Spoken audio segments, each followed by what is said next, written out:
Okay, we're live again. Let me go ahead and share this over to the other. A live person telling them they saw it, you know? Hopefully this time you can hear it. You should be able to check it. If you can listen in, the live stream should be live now. So you should be able to hear it. That'll validate if this is working.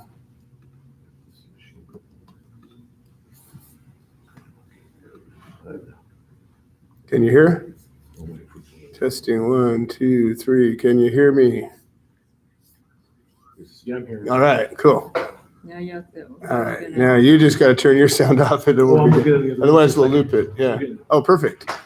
Okay, so we're now live again. Let me share this back again. Now we have some sound.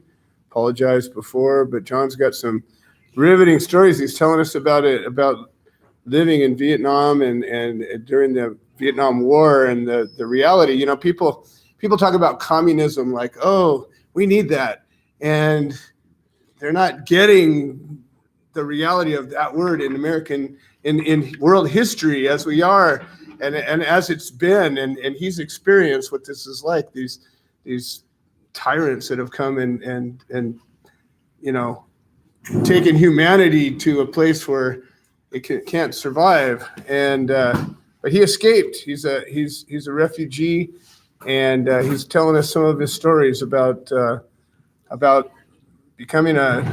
living in a free society, coming to a place where he was welcome with open arms, hopefully. And come on, Mike, good to see you. All right, we're doing a live stream right now. Good to see you, brother. Good to see you. Time, 2 years. Hi. Good to see you. Absolutely. All right, you guys just gonna have to put up with our saying hi's and this and that. We're at least doing what we can to make this a live stream and making it work. So hopefully everybody can see it again. And Okay, ready? hold on here. Let me feed it one more place. All right. It's all right. Everything's good. Second feed. Okay. All right. So John was telling us about his story about escaping from Vietnam and the stories of I don't know, courage and survival and fear, and I mean all these things that you've been through. It's an experience that most people just couldn't even understand, you know. Yeah. So go ahead, keep going. I'm sorry about that. Yeah, I live in the country, in my hometown, in the country, in the place. It's like in the daytime as an American soldier, they come, and in the nighttime, the communists in the booth, they come. It's very dangerous. And the school where I go from, where I live, and the school like about over 2 miles, right? Over 2 miles away is school. I walk. So most every single day I see the dead body on the road. I walk like that. Wow. Yeah.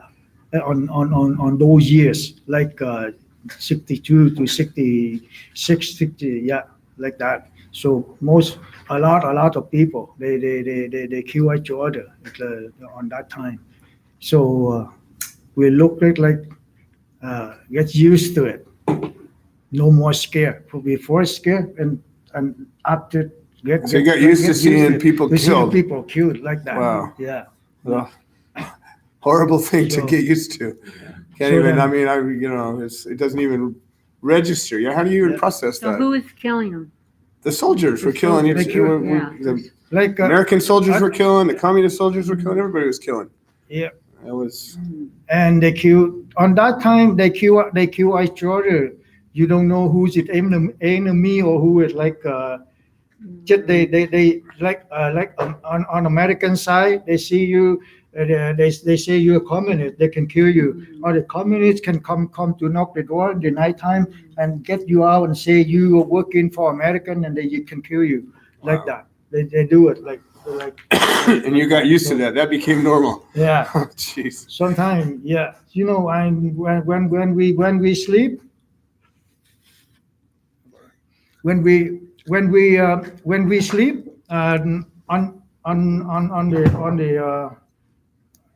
the we don't have it like the bat it over here. No, like a bamboo stick, and we make the bat and we live in the house. It no door, like no lock.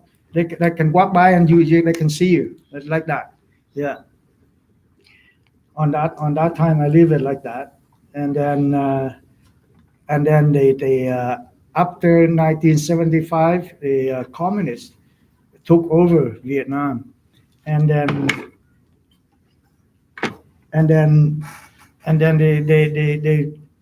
they ruled. It's like they very hard than before. Both sides we can now they come and they can ask how much do you make, and they can get you from there. You make like I'm a farmer. I grow rice, and they do the calculator how much you eat for a year, or your family, how many people in your family, and they can give you from there for enough to eat. Nothing, no, not like we don't have enough rice to eat it. We eat like something we mix with rice, with potato or something like that, or like. But they took the rest of your rice. Yeah, they take it away. It wasn't like you didn't have it. They just you took don't it. have, You didn't get to keep it. Yeah, and on those Because years. that's fair. On those years, you're very hungry and no clothes and nothing to survive your life. So many people to get away from Vietnam, and another way is the China. It come from China, come to Cambodia and kill a lot of people. It's over there. The war, one more war coming, right? And American and communists fight together, and American left. So now the China come by the north side and go to Cambodia and kill over 2 million, almost 2 million people, only 2 years. On that time, wow. The children they can have it two hand and two leg, and they take it like they take it like this, like a prop. They kill it like that. Very terrible. And they kill the people. They don't need to use the gun. They just dig the hole, and they all the people go down the hole, and they dig it, and they bury them alive. They were alive like that. Wow. They one by one they hit by a stick and go. It doesn't matter you alive or you die, and they bury you or a hole like that on that time. So the war come, and everything is very hard to live in Vietnam. So many people left Vietnam on that time. So I remember in the States there was a huge Vietnamese immigration in the late 70s, in the early 80s. There was huge wave of Vietnamese that came over. And we, as in the Americans, we didn't really understand what you guys were fleeing from. Yeah, we didn't understand. We didn't know. Because it's on the south side, on the south side, they live at the by American support on that time. Mm-hmm. It's a life with for sure a life with more way better than on north side, because in the north side poor. And they poor. They don't have a support from another country like on the south side. So no, like here you can see it right now. Like Korea. Korea is South Korea better than North Korea. Right. Is it Vietnam before like that? Get or more worse, like that. And on the south side, Vietnam, the life is more better. In the north side, it's like that. So when the communists come over, they take the like liability from south side, everything. They take everything from the south side because they said that the property of enemy, something like that. So they take it. So all the people in the south side, a lot of people, they suicide, they die, and they run away of the country. It's like that. So Wow. some of those people, that is me in there too. Yeah, we have to run away of the country on that time, right? To look for life, for freedom, because there's no freedom. Oh yeah, yeah. What year did you flee? What year did you get out of Vietnam? 1980. Wow. Yeah. So it was right in that time when a lot of people were making it out. Yeah. You know, we had. So I escaped from Vietnam to Malaysia, and I stay in the island. They call it Prohibition in Malaysia, and I stayed there for about six months. And they took me to the Colombia. They call it the transit camp in Sangibisi, Kuala Lumpur, the capital of Malaysia. Malaysia was friendly though. Yeah. So they were taking Yeah, you they're in, taking helping you. the migrant on that time. Yeah, the refugee on that time. Yeah. So I stay in there for about three months. So altogether, I stay in about 9 months. And Canada, the government of Canada, they come over and interview me, and they sponsor me over to Canada. Oh, good. Yeah. Yeah. And that was So- your first choice to come to Canada? Yes. And what made Canada appealing to you to come from all the way over there? I mean, you're coming from how many thousand miles away? I don't know. Because for me, I know it. It's like when I go to It represented freedom to you. Yeah. You felt like if you got there, you'd be okay. Yeah. Every country, every country it take me away from like Any place freedom. would be better than Yeah. where you were, but Yeah, at least that's okay. Yeah. but you felt like this was your answer. You'd get freedom. Yeah, it'd be like that. And so when you got in, once you got into Canada and they went through your interview process and you got to move here, what was it like? Different climate, that's for sure, huh? Yeah. When I come to Canada, my English is not very well, so I have to learn about 3 months for a job. So that after 3 months, and I got a job and I work in BC. I come in BC. I work in BC. So about. So in 3 months, you picked up enough English to go get a job. I don't know. I can tell a lot of people where I come from. It could be done. So I learned English from the refugees camp too. Really? Okay. Yeah, from there too, but not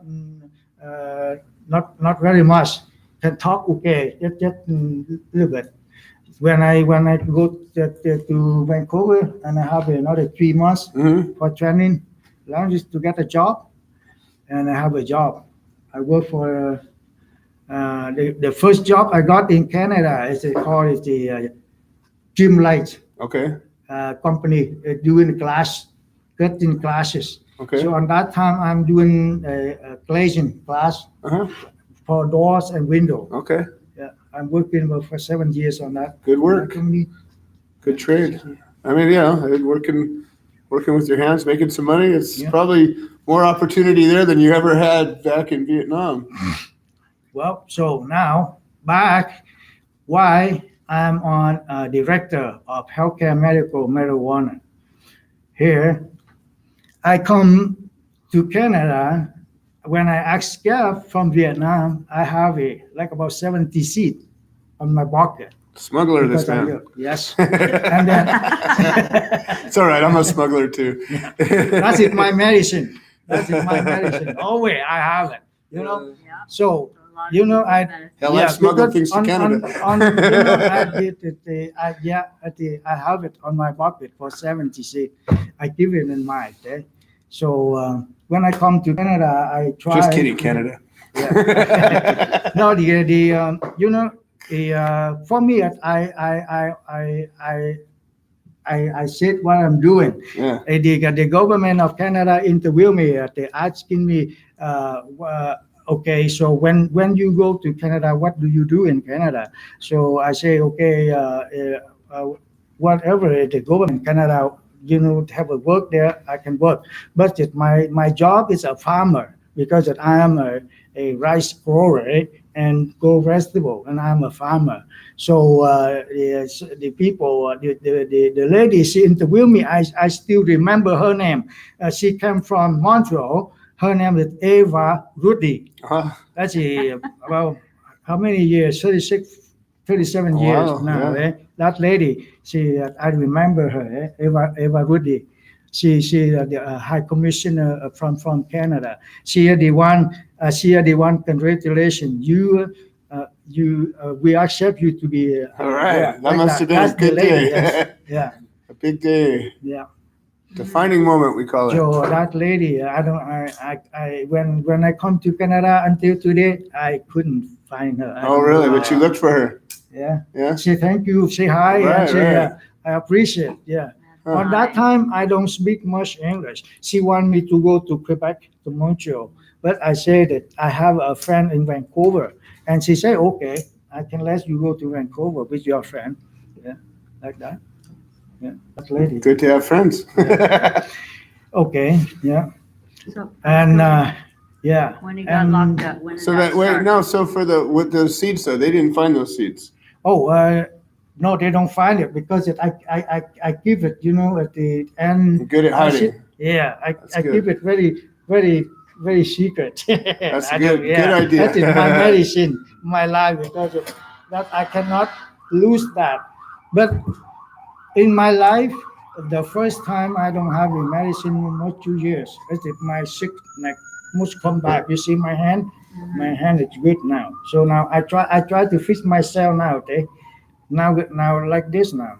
I got stroke. I don't have the medicine. I got the stroke. I told him. I said I need the medicine marijuana, but the doctor said that the law is not allowed in jail. It's like that. I said I need that. Yeah. So I told him many times in Munich. Yeah. So go back, because they don't know that he was Yeah, you're in talking jail. to people that don't know They don't about when you know. got So can you raided explain that? and getting locked up and all of that. So So when did you Yeah, get we're locked fast up? How forwarding, did yeah. you get locked up? And while you were in jail, we heard you had a heart attack or how, yeah. No, stroke, A yeah. stroke That's what or he's talking whatever, about. yeah. So I don't know, so he has to. So yeah, so we're gonna go from the time when you got in here and you got accepted into Canada. How long you started working with the medicine right away? You had seeds, and what happened? I remember it. I started medicine on the October 1984. Okay, On the first place that I so called. these seeds are now a few years old. They're not fresh anymore. These seeds. No, they seed it good until after 2 years. Yeah, but After you were 2 years, more than good. 2 years now. It's good. Yeah. It's Well, you're good, okay. good. I mean, if the seeds Yeah. are good, they're good. Okay, so when the seed is dry, it is dry. But when it's you put it in the water, it dip to the water, the seed's still good. But it on the top of the water, it's no good. That's just like chicken eggs. Yeah. If they So- sink to the bottom, they're all right. If they float, they're no yeah, good. so the seeds stick on the it doesn't how many days you put in the water, but the seed under the water, it stay on the water, it's okay. But if the under the water, only a few days, and it broken the cell, and you take that seed and you cover it by a little soil or a little pepper, it become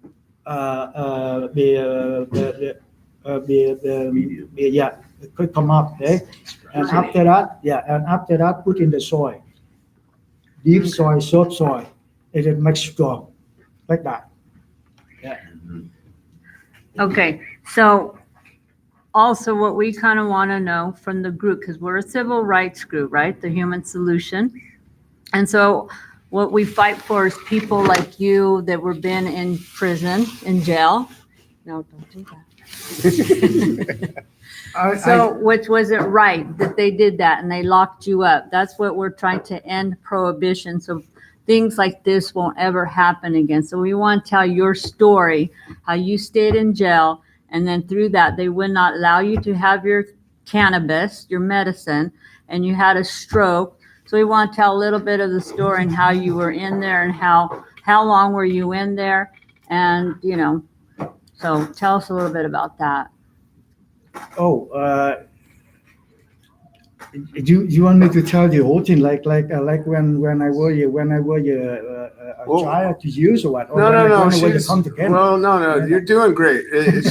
She's jumping around a little bit. I want to hear kind of, as we're going along, you're telling the story about, you got into Canada, you're set up, you now have a job, you're working here, you're established your life here, right? Yes. So everything's good, but you're also integrating, you're growing your medicine for yourself at this point. Yes. So you're living, you have a home, you have, how is your family's here? Everything, are you here by yourself, or you have a wife here? Oh, yes. How's your whole family situation at this point? I should go a little bit deeper in my family. So here, when I come to Canada, I'm single. I'm not married. I'm single. So I go back to Vietnam at 1991. I sponsor my wife from Vietnam, 1991. And she come to Canada in 1992. Okay. I have a wife. I have a children. I have I have two wives. Right? I have two. You're a stronger man than I. I have 5 children. Yeah. You're getting behind here. There we go. Yeah, I have a two wives, same years, yeah, like that. So we live together until today. Really? Yeah, until today. So wow, almost 30 years almost. So 1990. That there's a whole story there, I'm sure. I don't even. So, yeah. My brain can't even wrap around that. Yeah. So that's it. Yeah. So what did you say when you were in jail? What happened? No, you're still fast forwarding. We're still. I want to tell the story that gets up to. I know. Okay. She wants to go all the way to the punchline, but we're not. We're trying to get to the lead up here. We want to know you. We want to know your. The marijuana, is it that's it before they said it illegal. That's it, the law. But the marijuana is it the best medicine in the world right now. I'm telling, I'm a witness. That's it, marijuana is it like my family. I'm witness for marijuana. That's my life for that. Yeah. Ours too. So before the law say it illegal, but for me, is it marijuana? Is it more better than Tylenol? Yeah. The Tylenol pill. Yeah. Tylenol kills people every year. You can have it. Can you swallow it like 1 cup like this with Tylenol? No, it'll kill you right there. Yeah. Right. Marijuana, you can have it cup and cup and cup and cup. No problem. Have you see anybody that the overdose marijuana die? No, they can't. Right? It doesn't work like that. I heard it's happened. Yeah. Yeah. Until they say, "Whoops, we were wrong." 1,000-pound bail. Right. A guy got hung by a rope one time, I think. Yeah. Hemp rope will kill you pretty good if you wrap it around your neck. But. Okay. So you're using this medicine. I'm using the marijuana. Yeah. I'm telling, I have a dream to it. Before I said, I wish the government of Canada one day this be legal for patient to use it, for everybody to use it. So the dream come true. Is it Justin Trudeau, he coming up, is it legal, right, for the people to have the medicine marijuana? Then everything was okay, right? Everything is okay, but still not the criminal yet. The people still trouble on that, Right. because they recognize recreational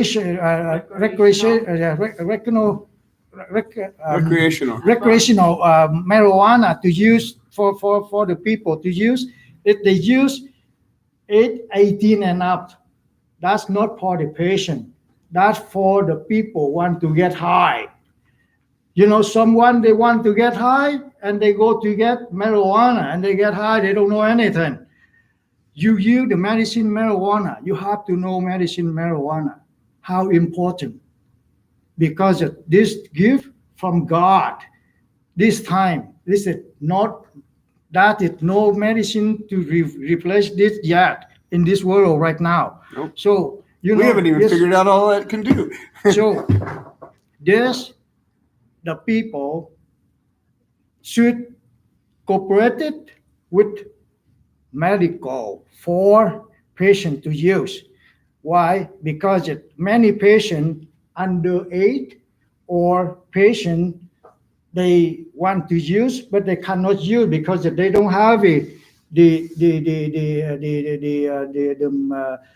permit from medical or something like that. That's the trouble for the people, the medical, they want to use it. So we need more doctor cooperative, more doctor learn to know more about the marijuana to help the community. That's so back in best. 2014, what were you weren't doing glazing anymore at that point. So tell us, kind of fast forward to 2014 when all of this legal stuff started getting complicated for you. What was to tell the story of how you were operating or what was happening, what you were doing to bring this medicine to people, and how did the government end up getting in your way? What happened? I don't know the entire story clearly. I mean, I know they told us when it was happening, but there's always the story told by the guy who it happened to is always different than the storyteller trying to tell the story from what they witnessed. I have lots of stories I tell when it happened to me, and it was the people that were watching, they saw one thing, but when it happens to you, it's different. It's you're in this place that's free, right? You're here because you're free, and then all of a sudden you're being free, and one day they take you and they say, well, we don't like what you're doing. So why don't you tell us, kind of paint the picture of what happened when all that happened? What were you doing, and what caused them to come in and cause you problems? Okay, at the I have before I tell you the whole story like this. In BC, one time in the CMB in BC, I got my home with my children, my children at the blade lighter, and they get fire, and the fire department, they come and they see it, my medicine plant in my house. On that time, it's 1980s, 1991. That's the first time. I think that's the first time in Canada or something like that, because the RCMB, they don't know what the plan is. They're asking me, what is that? So I said, that's my medicine plan. And they cover my home, and they do it like it very, very something like that. And the one time it's over there, and they don't charge me anything. They just cover it, and they take it away or something like that. They took your plant. They took my plant. They don't charge me on that. They didn't time. arrest you. They didn't take you. No, not arrest me, and not the.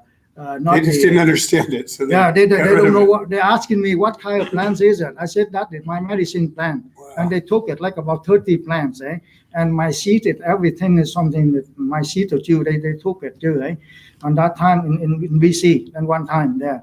So and only one time I get the with that, yeah. They don't, and well, that's the one time. And here, and the when I come to the Manitoba, the 2007, 2006, 2007, I come to Manitoba. In Manitoba, at the Health Canada. The Health Canada, I have the license from Health Canada. It's legal for me to grow medicine marijuana. Okay, and then the 2014.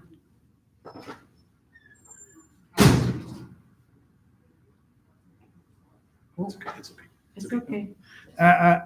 And the 2004 and the 2014, and then here the Health Canada stopped. They provide me the license to grow medicine for personal, for myself use, right? And Health Canada stopped to renew the license or to change the address for the patient, for everyone, not only me, for everyone, right? On that time. So that time, is it on the court, they said that my license is like a grandfather license, so I can grow medicine for myself. But the police say that your license is expired. So they called me. And so this was over a personal grow. Yes. For your own medicine. And they handcuffed me and they keep me in jail. And they tell me, and they tell me that's it. If they tell me to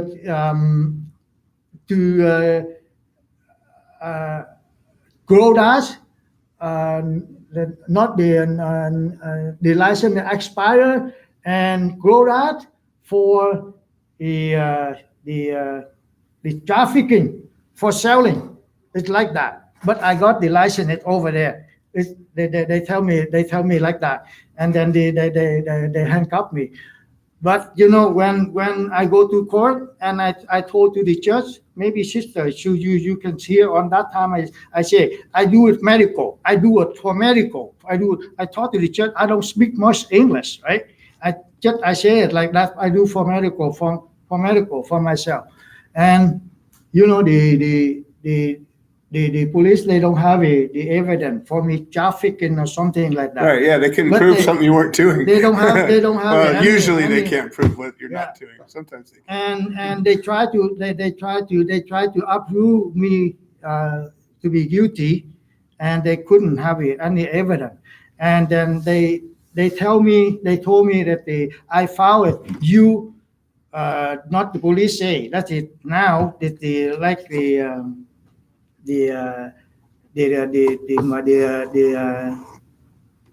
legal aid lawyer. Mm-hmm. He represent me. So you had like a public defender? Yes, but he's the ex-cop. Yeah, he's ex-cop because a lawyer for me. He's going to help you a lot, huh? Help you right into that jail cell. He said he told me the police found you at like about 12 clone over your license. You have to plead guilty. If you not plead guilty, you cannot get out. You in there. And when I go to the church, when I go to the court, and the judge told me something, the judge say, if you not plead guilty, I cannot let you out because they keep you in there. When they relieve. I don't know when they relieve, you feel it not innocent. You can fight back. But so for me in there, how long? Because I stay in there already 22 months and 7 days. I count every day for me to plan the medicine for myself. It's like that. That is not the right. So I would like to, so for me, it's like at the on the way they legal, but they keep me in jail like that. So for let the me medicine- ask you this. I heard that you had a sentence that was 18 months was the most that you could have had, but yet you were there for 22 months and more. And Yes. how is it that, the mandatory was this amount of time, which was ridiculous, a year and a half, 18 months, and yet they held you for almost 2 years. How did they get a hold of you longer than the maximum amount the law would allow? Like, you must have been a dangerous guy. You must have killed everybody in the jail cell and threatened all the wardens. That's why. That's you why must have been I'm a so dangerous scared to guy. be like that. So They treat you like a horrible person. What your charges were that you grew plants that's criminal, and that you were like, selling killing plants. people. That was their charges. Like you were some salesman. and yet they held you longer than the law allowed. And did they have a reason, an excuse? Was your lawyer even trying to help you? I mean, it doesn't seem something doesn't seem right. Because that I don't have the money to hire the lawyer, right? You got the poor man's defense. Not much. I always I know that one. the legal aid help me, and the legal aid always tell me They didn't help you. They always tell me to plead guilty. They helped you stay in But jail. I would like to know what I plead guilty for, because as you know, it's the medicine. Yeah. The medicine, I grow the medicine for myself. I use for myself. So they said that I am a trafficking. Yeah. Right. They You're don't have selling the your evidence. plants, They don't have which the is evidence. scary all by Yeah. itself. Yeah. Heaven forbid somebody sell plants, because the world can't have that. So let me ask you this. So at some point during all this, you met Janice and Devin, the Human Solution Manitoba chapter, found out about you, and they came and said, hey, somebody cares. What was that all about? I mean, how did that happen? How did they find you? Or maybe you guys can help out there. We beat John a little prior to that, right? Yeah, John was part of the community, so Yeah, we all, community when already. it happened, we all knew about it. Yeah, and they took him away. It was April 19th before 420, and you were going to be doing a pre-presentation on it, I believe. It was rather massive one, Yeah, and they took him just before the 420. So you guys, you were at this point part of a community that was people that were supporting each other, that had come to know each other and have common things in common. You had common ideals. You obviously believed that this medicine was worth doing one way or the other. You guys were probably helping each other out, sharing resources, ideas, knowledge, all of that. I mean, it seems like you guys were doing good family stuff. And then how many people were there when they took you away? Did anybody else see it, or was your family just all the community, or how did everybody get to find out that this happened when they took you away? How did you guys find out? I mean, what? Well, we were expecting to see him, I guess, too. April You just 20th. didn't show up. He didn't show up, and- and we're going around. We were given information. Because we last day we organized the 420, right, tomorrow, and Sister Jen, and she come one day early, and we discussed about the 420, Mhm. and we plan to do the 420 on that day, and the 19, and I got Somehow they take me knew away. forgive me. Somehow they knew that he was going to be arrested or that his crop was about to be coming. Yeah, And, they tend to be good at that. I don't know what it is. They got birdies that are real good at timing things really nice. And we were going to have a rather large presentation, so they decided to disrupt that as much as humanly possible. Wow. So it set us back about 3 years. But So when you were locked up, though, you had communication with people. At least you knew that your family out here was still there supporting you. That you had people that cared. You weren't just left alone in there, right? And that time When you were locked up, I mean, you knew that your community still supported you, even though you were locked up. It wasn't. yeah. We protested at the remand center once. Yeah, We Sister Jane and brother and Mike. yeah, Jason and yeah, Mike and Bill brought Vandergraaf was touch on there. that. Bill Vandergraaf attended. He was there. Yeah. Quite a So few they people. grew up with that, yeah. Nice. So The, you got, the police decided to walk by and drive by and say, hey, what's going on here? And then they released a public statement after the fact to try and make everything as public as possible. So you're Wow. saying court support helped you? when you were there, I mean, having the community around you when this was all happening, and what it helped get you through it. I mean, you know, you're a strong man. Obviously, you get through things that many people would just crumble under. But to know that, you know, you had community around you that, you know, you were still part of, even though you were being locked up, that you weren't just left aside. Nobody just forgot about you. You knew there was people that were there and cared, right? There's still some that did it though too, because like I'll never forget, and at least you know me may have heard it, but when we were protesting that day outside the Green Center, holding up, you know, free Jon Tran and no one's going to jail for a plant, and traffic's just seeing this, and one fellow goes down his window and says, "What are you doing out here? It's legal, don't you know?" And I'm saying, like, tell that to this guy here. I mean, you know, look at what's happening. Yeah, people had no idea.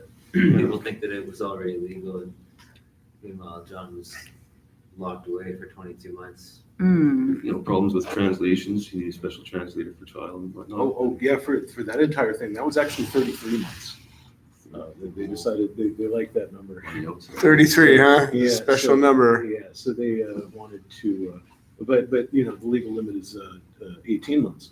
So the reason they were able to, the legal reason they were doing this is even more messed up, is that his legal aid was he finally got his legal aid removed for the most part, but then eventually they just lashed him all with this cop lawyer, and then former cop lawyer, sorry, and then his wife was also being co-accused, because that's how they get you in, is they just, if they can't get you, they go after your wife to Right. try and target you. Family. And when they targeted his wife, she got a legal aid lawyer, and he was telling her the entire time that, and we'll just not leave his name on the record right now because the lawsuit's pending, but he was convincing her that she should waive her husband's rights to be released after the 18 months. Whoa. So it was just, yeah, she went in every couple of months. The judge was like, "Hey, are you sure you want to do this?" And she looks at her guy and goes, "Hey, do I want to do this?" And her translator goes, "Does she want to do this?" And he goes, "Yes." And then she translates that back to his wife, and then his wife goes, "Uh-huh." And she had no clue what was going on there. Wow. So 33 months while he was only supposed to be in there for 18, because they were trying to test and see how much he knew about the law. He was like, oh, we're going to see how smart you are. Right. Well, they showed And exactly his how attorney smart- obviously wasn't doing anything. Yeah, to- his attorney was completely just there to latch onto him, to just say, "Hey, we're going to make things worse for you. We're going to facilitate you through the criminal process." Wow. That was all it is, and that's all the law is, unfortunately, in this country.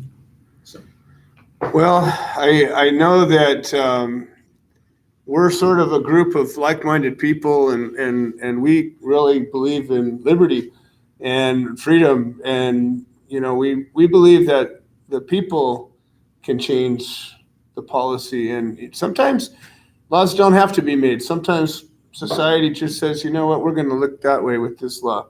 And sometimes the laws have to change, and sometimes the laws change and it still doesn't help us. It's not until enough of us feel strongly enough about that this should be okay or this shouldn't be a problem.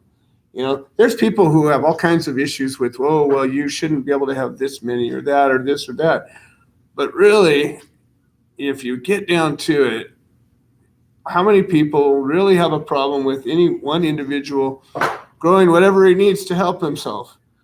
I mean, that's like, if you got a problem with that, you got to look at that whole picture, because most people, I think most reasonable people, especially when it comes to personal freedom and what is it that you do? Like, you know, some people have what one person would consider a really weird religious practice, and another person would consider that other person have a really weird religious practice, but they're both okay with letting each other have it because, you know, it's religious practice.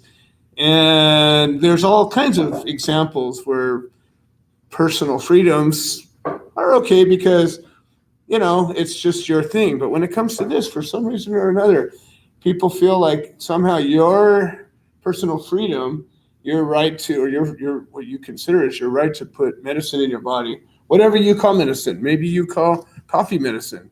How many cups of coffee can I have? Many as I want. What if you call Tylenol medicine? How many Tylenols can I have?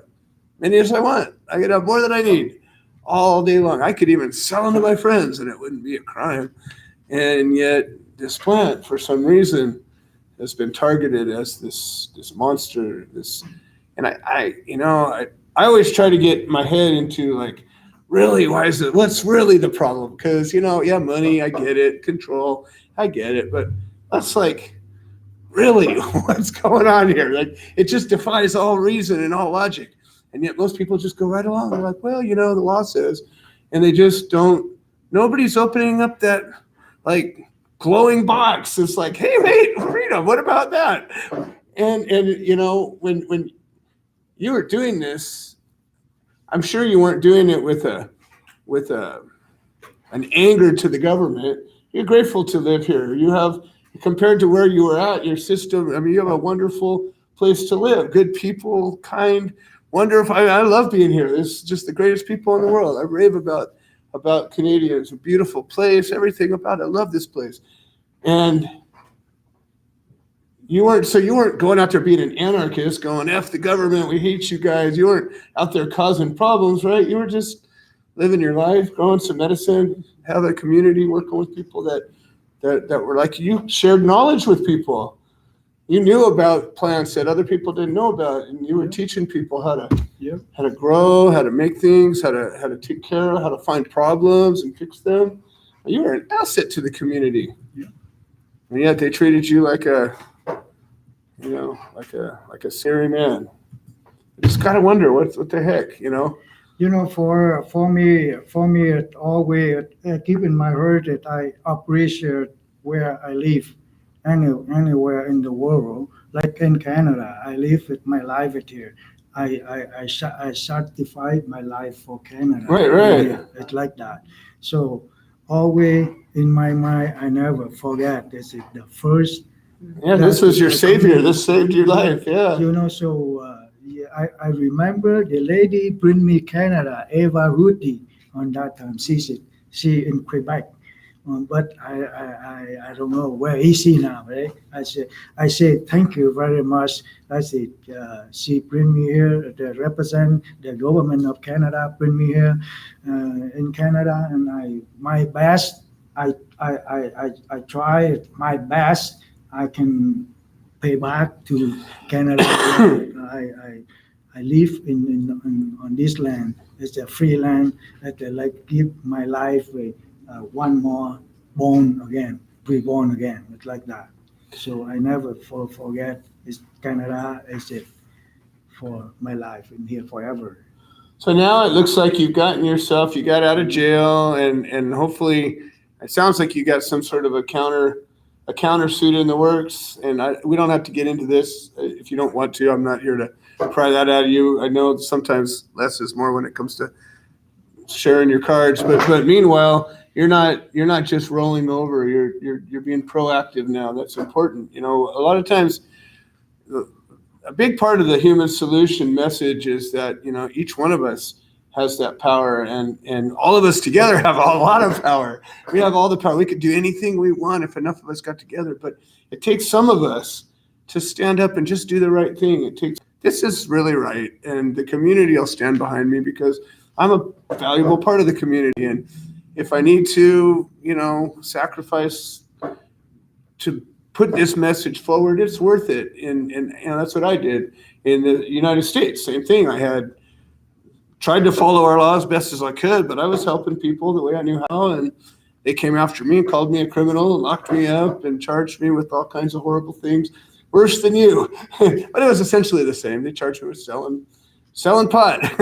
And it was the same thing. I had the community stand by me, and it was a big part of how I'm a free man today is because of the community standing behind me. And I think that, if we can get enough people to open up their eyes and see, we have these conversations because when people hear it from the person's mouth, the story, the truth that happened to them, and they go, maybe one person will be watching this that will have had a bad attitude about it and say, well, you know, the law, the legal, the this, the that, and then they hear your story and they're like, hey, wait a minute, that's not right. You know, what if the law, see, and everybody gets caught up in these laws, right? So the law allows this and that and everything. So in California, we have a law that says you can have 6 plants. So if you have 6 plants and you're just a regular Californian and the cops come over there, you can say, hey, I got my 6 plants, and they're supposed to leave you alone. What if you have 7 plants? You know, you're a farmer. How many rice plants did you grow? You have no idea. Lots and lots. Why? Because you needed A whole field. Right, the whole field, the whole field. And if you grow vegetables, how many vegetables did you grow? As many as you can, because you need a lot. Nobody counts plants. That's ridiculous. That's the most ridiculous thing I've ever heard. And yet we write laws based on this thing that has nothing to do with farming and plants. You know, you go to a nursery that grows calendula plants. How many are you growing? We have no idea, but there's a whole field of them, you know. But in this situation, all of a sudden it's different. Now it's a crime. It's not just you don't get to do it, but it's a crime if you have 1 extra plant. And nobody's outraged. I mean, I'm outraged. I'm sure a few of you guys here are outraged. But I'm thinking to myself, where's the big outrage? Like, why isn't this giant middle finger sticking up out of the whole North America, you know? And everybody's just like, oh, well, you know, it's legal. Everything's cool. And I think that's, you know, that's what makes this about civil rights. That's what makes this about human rights. Makes it not about this plant at all, because that plant's just an example of all of this. You know, we can go on and on and on forever. Last I heard just last night that it was illegal. It was a crime punishable by horrible things to be gay in Canada not that damn long ago. You know, I bet you a few people broke that law. I bet you a lot of people broke that law. I bet you most people didn't care. Most people didn't notice. They had, you know, whatever, do your thing. Massive raids for those too. And massive raids, and people. Project Claudia, which outnumbered those raids, which was raiding all the dispensaries. But now today that we've magically fixed that, very few people, I mean, there's always people that have problems with whatever. We're not talking about this. We're talking about general society, mainstream people. Today, what few years later, whatever that time is, doesn't matter. Nobody thinks anything about it. It's not, well, you can only be gay on Tuesdays and Fridays. You can only have a little gay, you know. It's right. You can't do it. Can't do it over there. You know, you can only have certain places you can be gay. No, it is what it is. They opened up that freedom. They says, well, guess what? It's just like every other freedom. You can pursue happiness, whatever that means, as long as it's not hurting anybody. Don't be gay and hurt somebody. That's all, you know. When is the plant going to get a consideration like that? That's my question to everybody, everywhere. When is the plant going to get the same freedom as gay, you know, or anything else, you know, whatever. You can substitute whatever your personal liberty is. It doesn't matter to me. I don't care. You know, as long as it's not hurting anybody else. Why is this getting looked at so differently? And why isn't it being looked at as a civil right violation? And why are we so quick and easy to give up and say, oh, well, we got something, you know, baby steps. Nothing ever happened with baby steps, people. Nothing ever. In all of history, baby steps never did anything except for get a baby to walk. You know, we're not trying to get babies to walk. We're trying to liberate humanity. I don't know, kind of a bigger deal. Maybe needs some bold strokes. Maybe needs some people that give the big FU. Maybe just a little bit. Peacefully, of course. You know, I mean, we don't advocate anything but peaceful protest, but we do advocate peaceful protest. We think that it's important that when one person stands up, that everybody stands around him. You know, and that's what makes it important. I tell a story all the time. I got taken out of the jail I was housed at. They drove me in a bus and I was locked up in shackles, in leg irons and shackles, right? Dangerous man as I was. And I was put in a cage inside the bus. So all the gangsters and the vicious guys out there, I couldn't hurt them. And that was essentially, just turn it off. That was essentially the premise of all that. And then they put me down in a, you know how in the courts all the jails are underground, they're all down in a basement, and so they take you down into the basement. But before they got there, I'm driving up in this bus, all shackled up, and I look outside in front of the bus comes around to the front of the courthouse before it comes in, and there was dozens of people out in front of that courthouse, and they were all holding up signs, and those signs had my name on it. And they had Freedom's name on it, and they had the plant's name on it. And I looked out there and I smiled. I says, I know those people. And everybody on that bus looked at me and they're like, whoa, what's going on? This is important. And I started talking to them about civil rights. And these friggin' locked up people just like me, most of them were locked up for stupid things. Whatever, there's some violent people in there too. Anyways, they take me into a holding cell, and of course you're still sitting there all shackled up, and it's so comfortable in there, as you know. It's lovely. Anyways, they moved me up into the upper room because court's about to start, and then the bailiff comes and he gets me. And the bailiff was this weasel guy, I forget his name, but he was this little guy that if I was outside in the back alley, he wouldn't. I'm not a big old guy, but this guy was a weasel, but he had a gun. And, he knew it. He had a snarky ass attitude. Anyways, he walks me up there and he says, okay, we're going to bring you into the courtroom, and you are not to look at the gallery. And I says, oh, I didn't say anything really. I just sat there. So I walk in there and they sit me down in the chair, and the judge is up front there. The first thing I did is I turned around and I looked at everybody. And I looked, and then right behind me, there was a gallery, probably 5 or 6 rows of seats, all the way full. And all those people were there, and they all had these green ribbons on.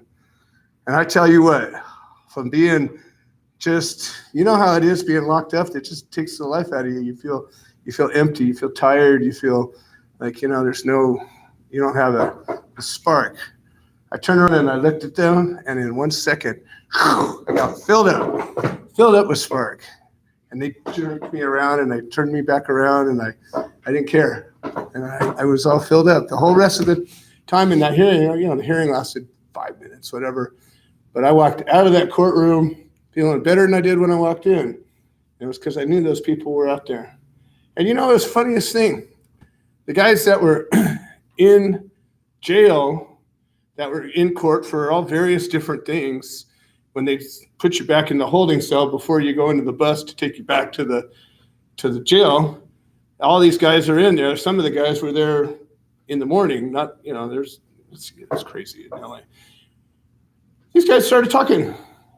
These guys that would never talk to you. They didn't have anything to do with me, but we started talking. I started talking to them about what was the deal, why I was there, what this was about. And it was turn on some light switches. Got some people thinking. The whole time I was locked up, I probably got a dozen people to consider their position and decide to take on a different route. And, they were all different kind of cases, but they were all nonviolent cases where there was no victim. There's all kinds of reasons people get locked up without a victim. And got some of them willing to stand up and fight their cases, and some of them willing to take a different approach or do some research or do what they could and stand up and fight, get a little bit of defiance in you. And it's not that we're defiant, meaning just walking around being assholes. We're defiant because we're right. That's all it is. It's a little righteous indignation. So anyway, so now you're here and you've got this place, and you're connected with the medical side of this law. Can somebody explain how this works now? The laws. Well, just I'm not so worried about the recreational side of things, but what the medical, like what does he get to do here, and how is the protection, and what is it, how does it work? Unfortunately, when it comes to the law.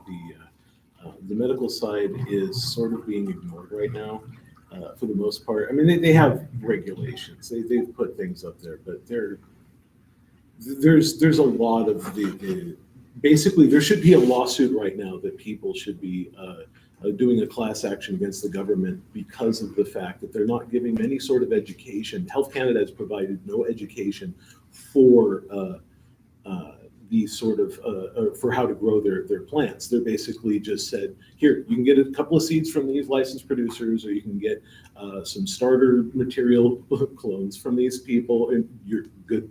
That's all. Good luck. So that's it. No. Are there limits of amount of plants you can have? And if you want to know any further, just look at the regulations. You'll be fine.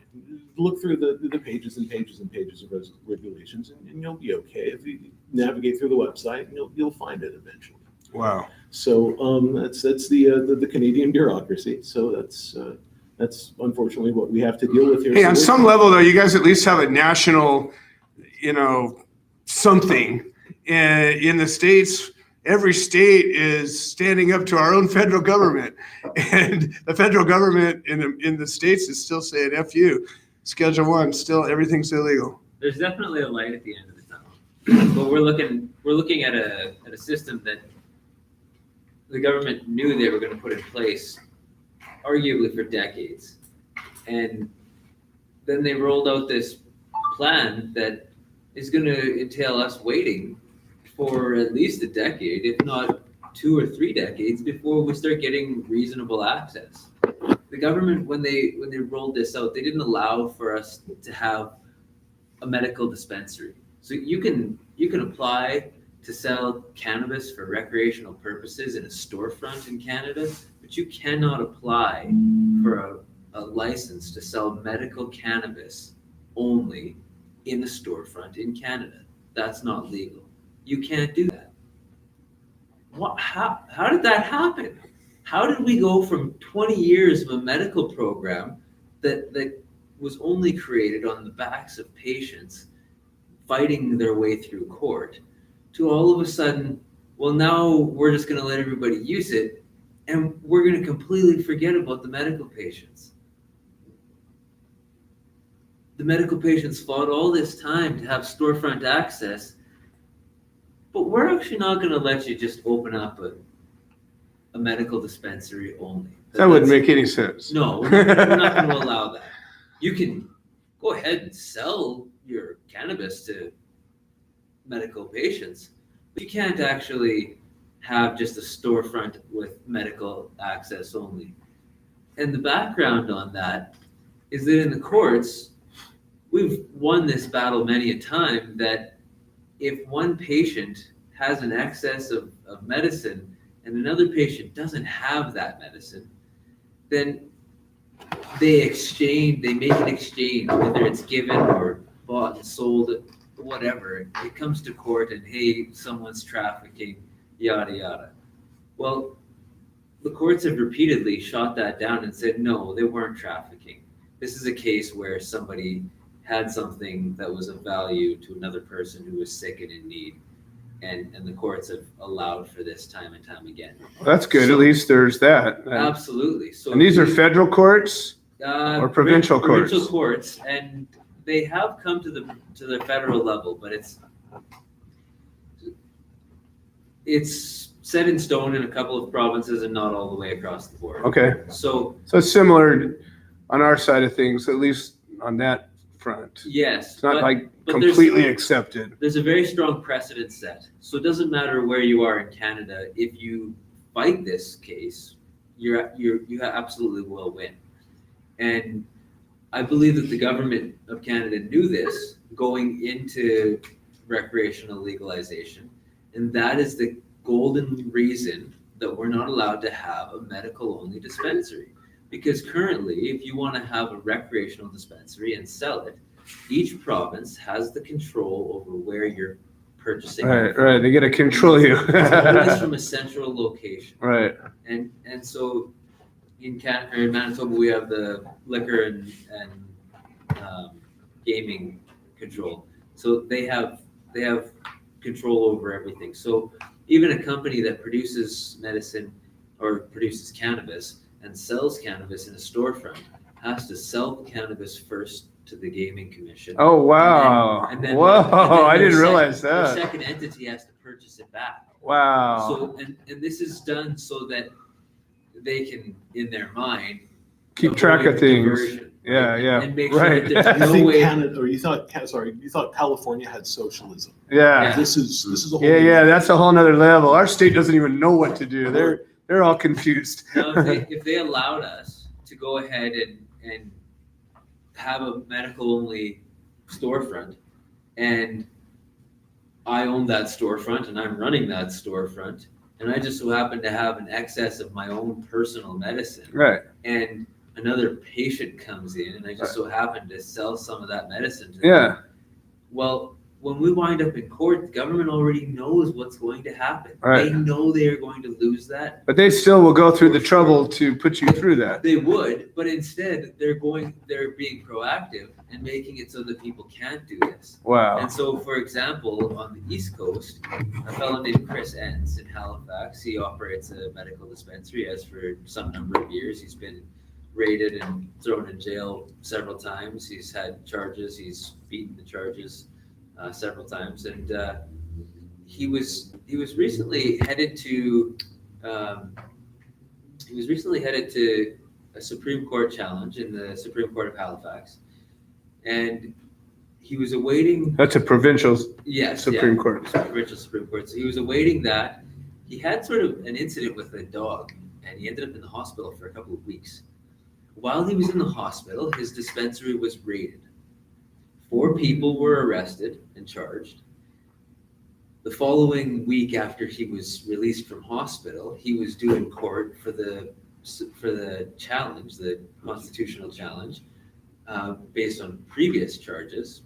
And instead, he wasn't able to make it to court on time. The court actually had to put off the time until a later time in the date so that he could surrender himself I'll do it all again. on new charges, and then go through bail hearing, and then was able to be released and go back to jail. Thankfully, for the patient side, we picked someone who, if anything else, he's very strong-minded. Yeah, good. We And need so- more of those people. So he's the guy that he knows that on Fridays it's much more likely you're going to get arrested. Oh, yeah. Because the police know that if They they get arrest you on three Friday, free days. they Yeah, get yeah, you yeah. double extra days, right?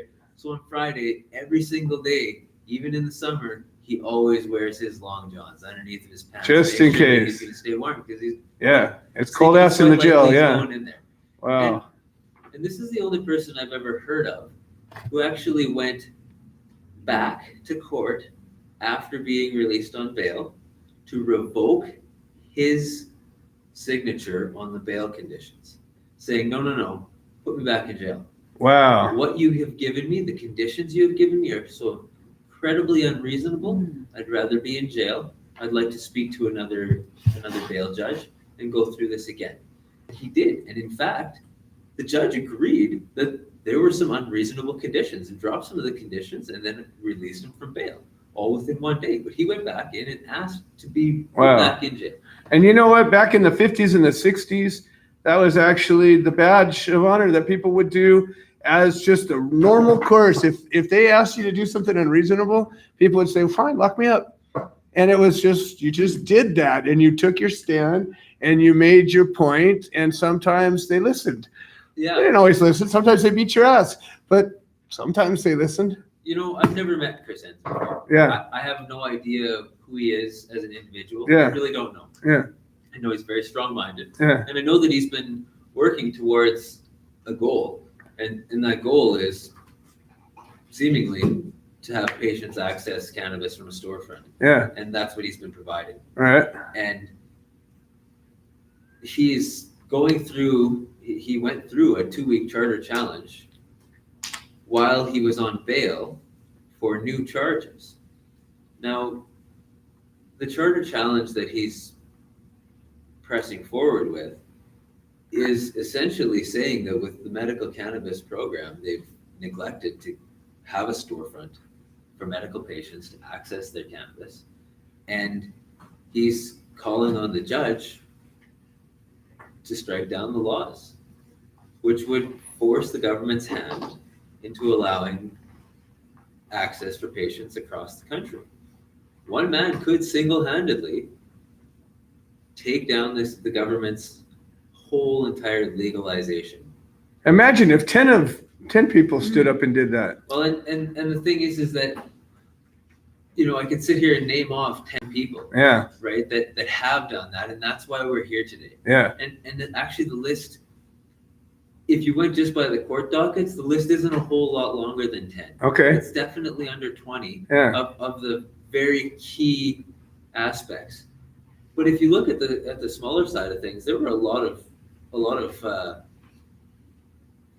these really big court cases. When they were being decided, the judge knew that he or she wasn't deciding on right, this one instance, right, because they were projecting into the future, but Right. they also knew that there were a lot These of precedents carry weight, other, yeah. absolutely, but there were sometimes hundreds or even thousands of other court cases awaiting the guidance of a higher court that was about to rule on the very same thing. Right, So these judges, when they're making these rulings, they know that they're about to have dramatic impact. yeah, And they're very aware of this. right, Very aware.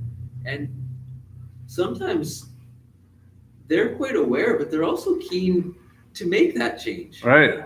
And the trouble is understanding how to find common ground and make that happen. Because often, don't get me wrong, often the judges really just want to see through to the end of the day and go for their coffee break, and Oh, that yeah. doesn't turn out well for the people in the box. Yeah, But it does happen where there are judges that are looking at these things just the same as everybody else in society and saying this is completely unreasonable. yeah, And if presented with the proper case in the proper format, I would be able to be that person that set that precedent. And I think that there are judges out there that want this. Trudeau wants this. Well, Trudeau wants the financial aspect of the whole thing. Oh, yeah. But he'll make money either way.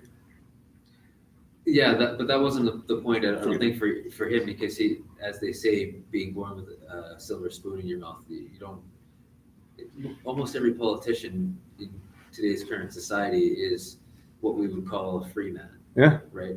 And so where democracy originated right. was where every Some were freer than others. was where every man got his say. That's what democracy is, and that's actually still what democracy is today, but it's not what we think it is. Yeah. Because all the free men still get to have their say, but in order to be free, you have to not ever need work for any of your basic necessities for the entirety of your life. And that means that if you sat in a chair or in a bed and never moved, food, You're and still water, okay, yeah. cleaning and everything would all come to you. It would all be provided because Doesn't apply to because most of your us. family has already accumulated that wealth. Right. And without that wealth, you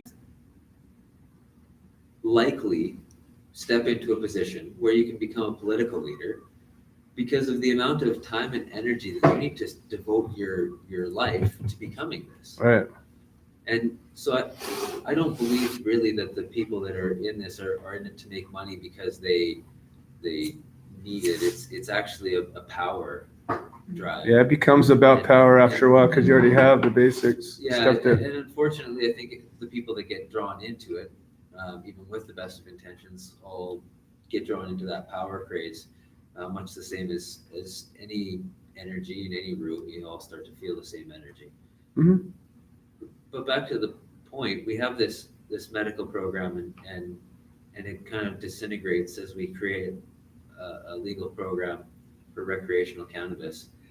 And the vast majority of people kind of roll over. And yet on one side of the country, we've got one guy standing up saying, no, this isn't how we're going to do it. I'm going to take a stand and I'm going to fight this. And yet on the other side of the country, we have this fellow, Dana Larson, who ran and operated dispensaries for quite some time. He still, in fact, does. We said, this is good. I'm not happy about the way legalization is, and I've got a lot to say about how that needs to be changed. But on a totally different topic, it's now time to start a mushroom dispensary. Yeah. You know what? We're going to be selling micro doses of the Golden Teacher, and you can purchase it from coast to coast online. Here's how to order, and please do enjoy. We look forward to a time where we're going to be able to have heroic doses available, but for now, we're going to stick with microdosing. We have some patients who are working on their Section 56 exemptions from the Minister of Health for psilocybin mushrooms as a medical treatment. Right. And so therefore, having a dispensary where you're dispensing such a product has merit in court.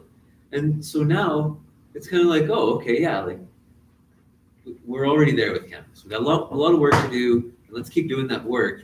But like, what's next? Right. Let's keep going. Wow. Right? Let's keep working, right? Let's not dwell on the past. Let's keep working because we got that snowball rolling, and once it's going, right, let's just keep it moving. We're gonna fix all of these things. It was 7 years or several years anyway after prohibition of alcohol was lifted that you were able to sit down into an establishment and have a cold drink. It didn't happen right away. Right. So instead of getting upset that we aren't legally entitled to sit down in an establishment and purchase our cannabis and use it in peace, let's just keep working on that while we also move forward and start acknowledging the fact that, okay, well, our community, our society as a general rule understands cannabis is good. Let's move forward with that. Because a few years ago, that wasn't the case. Well, now maybe in a few years, we'll get people to understand that actually psilocybin mushrooms aren't a bad thing either. In fact, all drugs aren't bad. Prohibition is bad. But has alcohol ever been considered as bad as marijuana? Because reefer madness, they had stated one puff of marijuana drove you insanity. Yeah, they never really had a booze madness. Yeah. They kind of did the temperance movement. Yeah, there was a teetotaling cry for a For while. a very short It period of time. didn't last long, and it Yeah. wasn't. It was only pervasive because there were some influential people that were able to push. But at the time, remember, there was such a different communication system, That's true. and fewer people in the right place at the right time could get done a lot more than can today. Yes. It was. Arguably, the social problems that we're complaining about with alcohol were a lot more real. Yes, absolutely. There's That's probably where the a bunch of drunken That's probably fucks why it out fell there through just. the floor right away, because it was true, and Right. so nobody, like, we couldn't hold on to something. But here, the emperor's got no clothes. They still have nothing that they can base their scientific evidence on. There's no facts. It's all conjecture. It's all accusations. It's always been that. Absolutely, yeah. And they still, to this day, if they had one case that they could document and hang their hat on, one child that was ever really harmed, they would display that for everybody to see. It'd be bigger than the Lion King. But it's not there. It's not there. It's never Even been if it there. were there, it's pretty well documented that the effort of prohibition is just a failure for solving the harm. Yeah. Yeah, but again, I think the problem is still, the same problem that hit John here. The reality of it is until law enforcement, until the court system gets it, they still can smash us anytime they want. And even though ultimately we can get our day in court, they can drag your ass in jail for 22 months and not everybody can do something about it. And not enough people are outraged and there's not a pushback enough. And I'm not talking about you guys, I'm talking about society. I'm talking about, the big pushback. It wasn't even a blip.